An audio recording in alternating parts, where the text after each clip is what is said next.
안녕하세요. 오늘은 요한일서 1장을 보겠습니다. 제목은 하나님과의 교제입니다. 요한일서는 사도 요한이 기록했습니다. 주후 85년경입니다. 사랑하는 교회 믿음의 형제들을 위해 편지를 썼습니다. 지금 사도 요한은 노년입니다. 거짓 교사들이 교회 안에서 진리를 왜곡시키고 십자가의 도를 공격합니다. 예수님과 그리스도를 분리시키고 있습니다. 기독론을 공격했습니다. 예수님의 부활을 부정하고 예수님의 부활은 허상이라고 이야기를 합니다. 신앙의 기초를 흔들어 놓았습니다. 소위 영지주의자들입니다. 사도는 여기에 답을 주어야 했습니다. 물러설 수가 없었습니다. 1절에 보면은 태초부터 있는 생명의 말씀에 관하여는 우리가 들은 바요 눈으로 본 바요 자세히 보고 우리 손으로 만진 바라. 복음은 오직 하나입니다. 예수 그리스도입니다. 사도는 이 예수 그리스도에 대해서 의미를 부여하고 있습니다. 생명의 말씀에 관하여 이렇게 말을 하고 있습니다. 요한일서 5장 11절에 보면은 또 증거는 이것이니 하나님이 우리에게 영생을 주신 것과 이 생명이 그의 아들 안에 있는 그것이니라. 예수 그리스도는 생명의 권원이시고 믿는 자에게 영생을 주시는 분이십니다. 예수님은 영생의 선물을 가지고 오셨습니다. 말씀을 들려주시고 부활 후에 나타나셔서 친히 나를 만져보라. 영은 살과 뼈가 없으되 너희 보는 바와 같이 나는 있느니라. 이렇게 말씀하십니다. 육체의 부활을 증거하셨습니다. 그러니까 검증은 끝이 났습니다. 더 볼 필요가 없습니다. 사도의 증언으로 끝이 났습니다. 믿음의 기초는 사도의 증언에 있습니다. 교회는 선지자와 사도의 터 위에 세워졌습니다.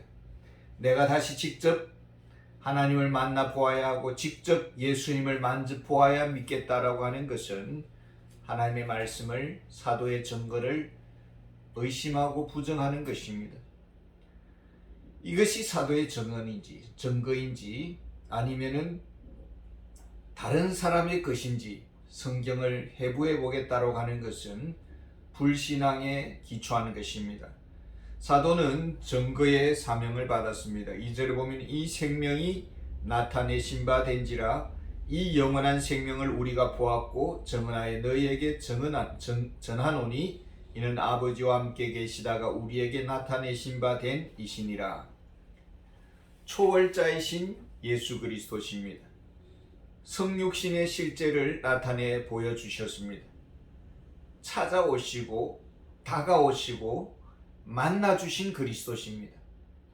저 하늘 위에서 우리가 다가오기를 기다리지 않았습니다. 높은 경지에 올라오라고 하지 않았습니다. 찾아오셨습니다. 나타내 보여주셨습니다. 사도는 그 본 그대로를 증언합니다. 교회의 사명은 내가 만난 예수를 증거하는 것이 아닙니다. 사도가 가르쳐 준 그 복음을 그대로 전달하는 것입니다. 내가 얼마나 설득력이 있느냐, 내가 얼마나 언변이 좋으냐가 중요한 것이 아니라 사도가 보여준 그대로를 주는 것이냐, 사도가 들려준 내용을 그대로 들려주고 있느냐라는 것입니다.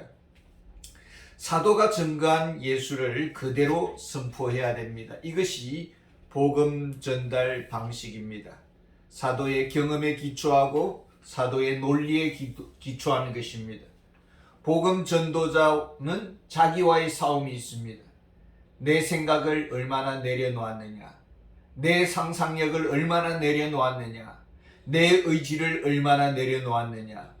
사도가 들려주는 메시지, 사도가 보여주는 대로 말씀을 관조하는 그런 시간을 내가 가지고 있느냐라는 것입니다.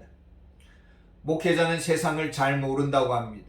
그래서 시장통 바닥에서 세상 공부를 좀 더 할 필요가 있다라고 그렇게 말을 합니다. 그러나 그것보다도 더 우선적인 문제는 성경을 겸손한 마음으로 보는 훈련이 더 필요합니다. 성경을 보아야 되고 성경에서 들려주시는 것을 들어야 합니다. 이 편지를 기록한 목적이 있습니다. 3절에 보면은 우리가 보고 들은 바를 너희에게도 전함은 너희로 우리와 사귐이 있게 하려 함이니 우리의 사귐은 아버지와 그의 아들 예수 그리스도와 더불어 누림이라.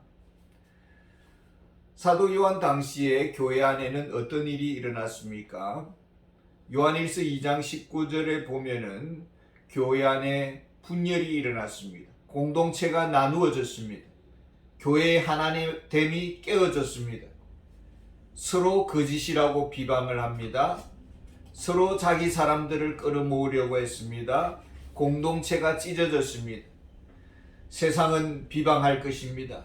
교회는 항상 다투는 곳이라고, 교회는 오합지졸이라고, 서로 물고 먹는 공동체라고 온갖 나쁜 소문이 퍼져갔을 것입니다. 그런데 분열이 일어날 수가 있습니다. 그러나 사도적 신앙으로부터 나뉘어져서는 안 됩니다. 사도적 진리로부터 분리되어서는 안 됩니다. 왜요? 이것이 영적 교제의 출구이기 때문입니다. 진리를 떠나서는 하나님과의 교제가 불가능합니다. 거짓 교리 위에서는 우리가 하나가 될 수가 없습니다. 거짓 교리와는 연합할 수가 없습니다. 온갖 다양한 종교들이 서로 연합해서 하나를 이루겠다. 이것은 세상 모임, 정치 모임일 뿐입니다. 진리 안에서 하나가 되어야 합니다. 여기에 영적 교제가 시작됩니다. 사도는 영적 교제의 방법을 제시하고 있습니다. 4절에 우리가 이것을 쓰면 우리의 기쁨이 충만하게 하려 함이라. 무엇을 썼습니까? 이 생명의 말씀에 관하여 기록했습니다. 이 편지를 읽는 중에 생명이 공급될 것입니다. 그 생명의 증거가 기쁨입니다.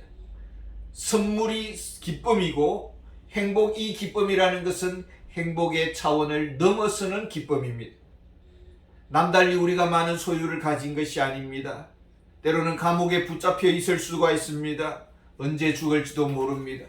그러나 바울과 실라는 빌립보 감옥에서 기뻐하며 찬양하며 기도했습니다. 이때에 옥문이 흔들리고 옥터가 흔들리고 옥문이 열렸습니다. 기적이 일어났습니다. 기쁨을 주시는 분은 예수님이십니다. 담대함을 주시는 분은 예수님이십니다. 이것은 허상적 기쁨이 아닙니다. 주님을 알기에 주어지는 큰 기쁨이고 우리의 배후가 되시는 주님, 우리의 뒤를 봐주시는 주님, 항상 우리와 함께 하시는 주님이 계시다는 것을 아는 기쁨입니다. 세상이 줄 수 없는 기쁨입니다. 지속적인 기쁨의 그 충만함을 누릴 수가 있다라는 것입니다. 그 방법으로서, 그 길로서 이 편지를 읽어야 한다라는 것입니다.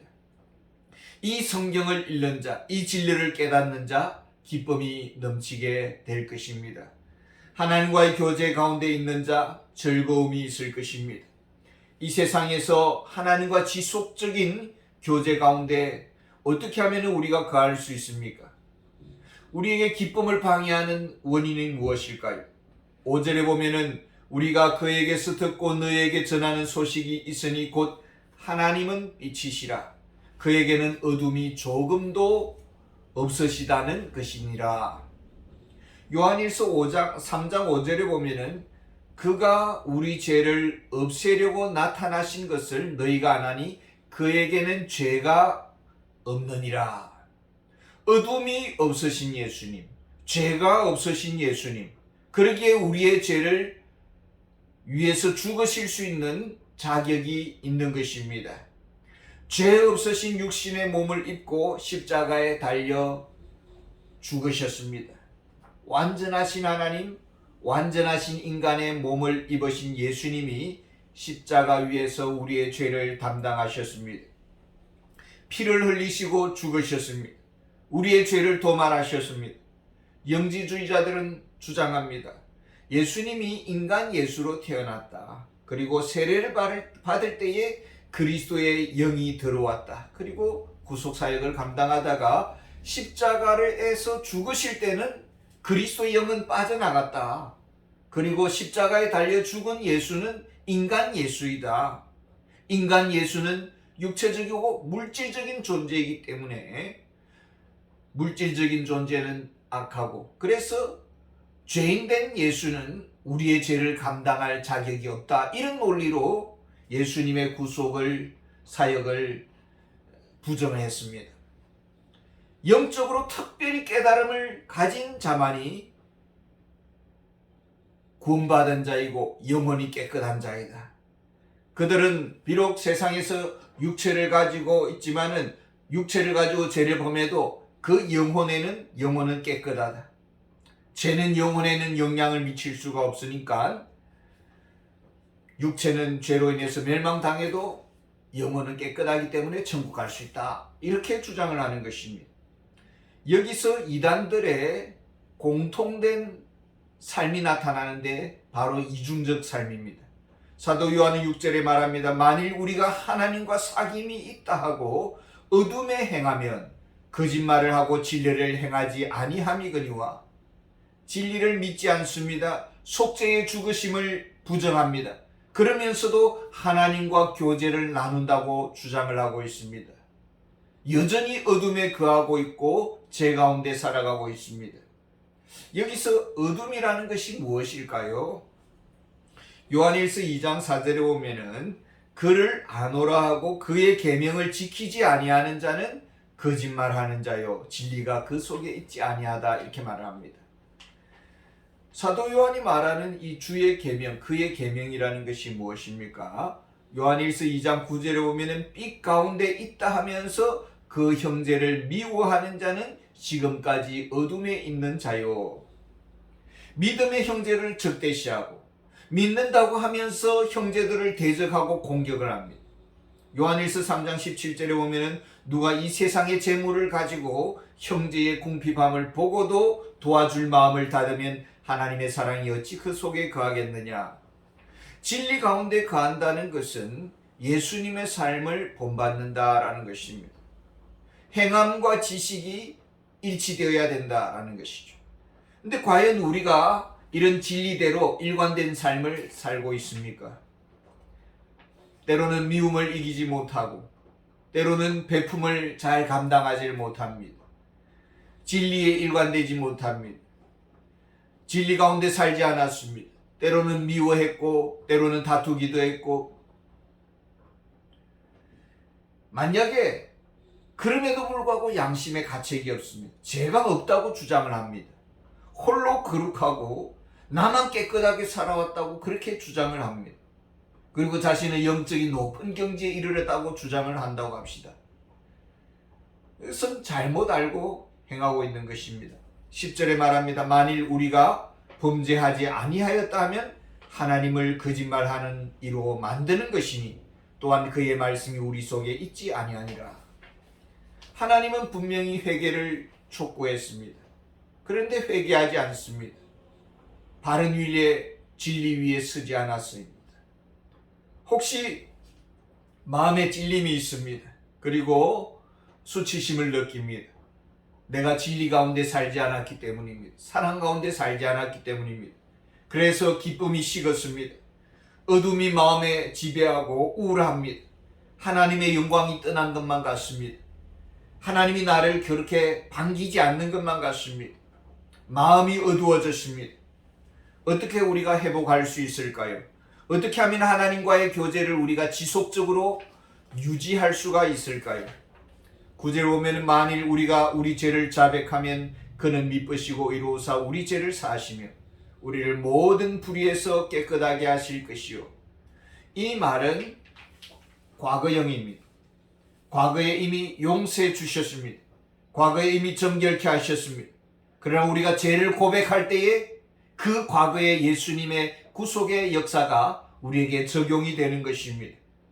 죄에서 깨끗하게 되었음이 믿어지는 것입니다. 느껴지는 것입니다. 죄책에서 자유케 되는 것입니다. 용서받은 우리들입니다. 죄책에서 자유하지 못하고 있습니다.